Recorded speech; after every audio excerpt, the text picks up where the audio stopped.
Dixxon apparel brand suffering because of the time you were having to put into Harley, or vice versa? Was the boss at Harley, or was there stuff you're like, look, you got to make a choice? That was a very difficult one. I was kind of at this breaking point where I think I was just overall just exhausted, dude. Like, I would use my vacation time just to catch up on Dixxon.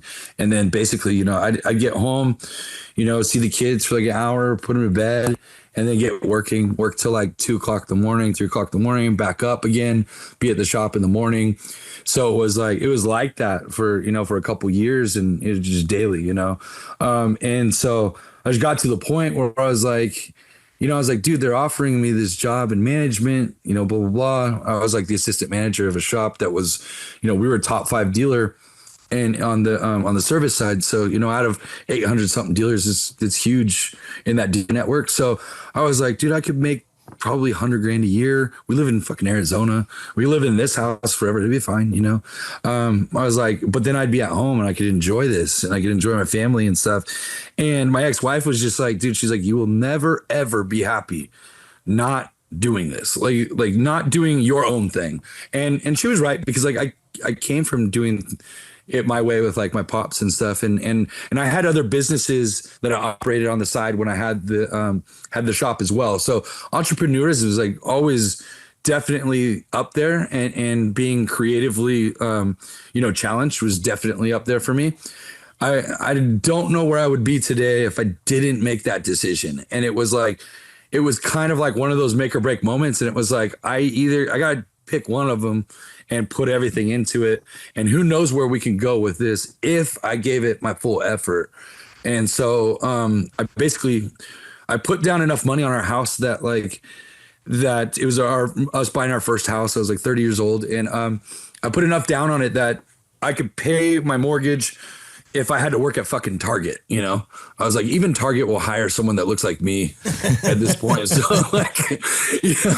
so we'll be okay. Just need to sell some fucking shirts. So that was a big breaking point. That was in 2015. And so in 2015, I worked for a couple months, continued out of the garage and stuff. And then we,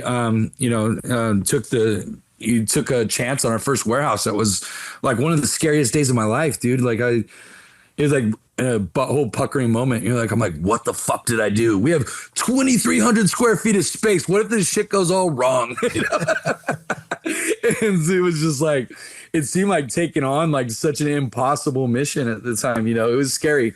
So that was around 2015. And then after that, I just decided I couldn't doubt myself anymore. I just had to fully dive in and just live it, I had to fully go for it and be submerged in the business, You think going all in and making that commitment kind of put your back to the wall and forced you to make it happen, opposed to just keeping it kind of floating as a side gig for, indefinitely? Absolutely. I think I was really scared because I knew I was the new guy, I was like, we were focused heavily on motorcycles at the time, and we're kind of floating into other areas of things that I've always loved.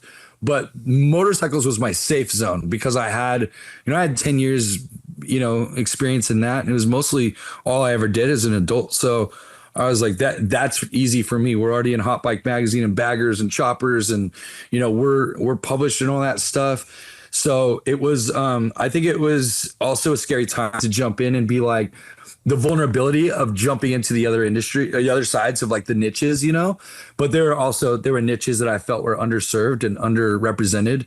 And it went hand in hand with everything that we're about and the ethos.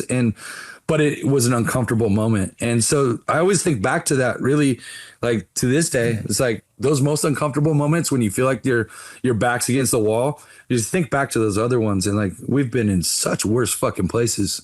I think another experience where we completely screwed the fucking pooch was our first Snap-on order. Half the shirts came with the labels upside down, but we didn't see them because all of our Snap-on stuff, it comes into us and it goes straight to them.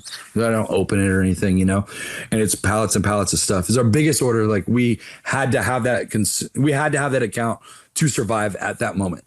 And they got there, and so when it gets to Snap-on, then like all of their drivers individually order stuff. So now these have all gone out to individual drivers, and then we start hearing about it. So we had to get a shipment list of all of these guys and pay for the shipping from the drivers to us, and then we fixed them by hand.